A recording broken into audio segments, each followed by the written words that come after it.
შინაგან საქმეთა სამინისტროს ცენტრალური კრიმინალური პოლიციის დეპარტამენტის თანამშრომლებმა გენერალურ პროკურატურასთან ერთად ბოლო 24 საათში თბილისსა და სამეგრელოს რეგიონში მოსამართლის განჩინების საფუძველზე კომპლექსურად ჩატარებული საგამოძიებო მოქმედებების შედეგად პროსტიტუციის ხელშეწყობისა და პროსტიტუციისათვის ადგილის გადაცემის ბრალდებით 12 პირი დააკავეს და 13 ობიექტი დახურეს.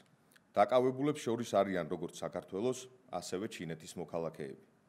სამართალდამცველების მიერ სისხლის სამართლის საქმეზე ჩატარებული ფარული საგამოძიებო მოქმედებების, კერძოდ აუდიო და ვიდეო ჩაწერის შედეგად მოპოვებული მტკიცებულებებით დადასტურდა, რომ ობიექტების მენეჯერები და ადმინისტრატორები პროსტიტუციაში ჩაბმულ ქალებს სისტემატურად ხელს უწყობდნენ. კერძოდ, მათ თბილისში მარჯანიშვილის, აღმაშენებლის, დადიანისა და წინამძღვრიშვილის ქუჩებზე მდებარე ობიექტებში ფართებს გარკვეული თანხის სანაცვლოდ გადასცემდნენ. გამოძიებით ასევე დგინდება, რომ აღნიშნული ობიექტების ადმინისტრატორები პროსტიტუციაში ჩაბმულ ქალებს კლიენტების მოძიებაშიც ეხმარებოდნენ.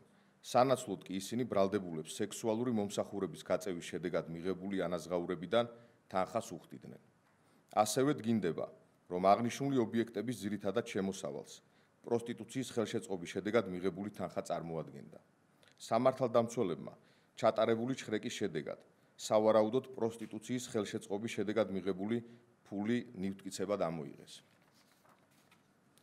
დანაშაულები 4 წლამდე ვადით თავისუფლების აღკვეთას ითვალისწინებს. გამოძიება საქართველოს სისხლის სამართლის კოდექსის 254 მუხლით მიმდინარეობს, რაც პროსტიტუციის ხელშეწყობასა და პროსტიტუციისათვის ადგილის გადაცემას გულისხმობს.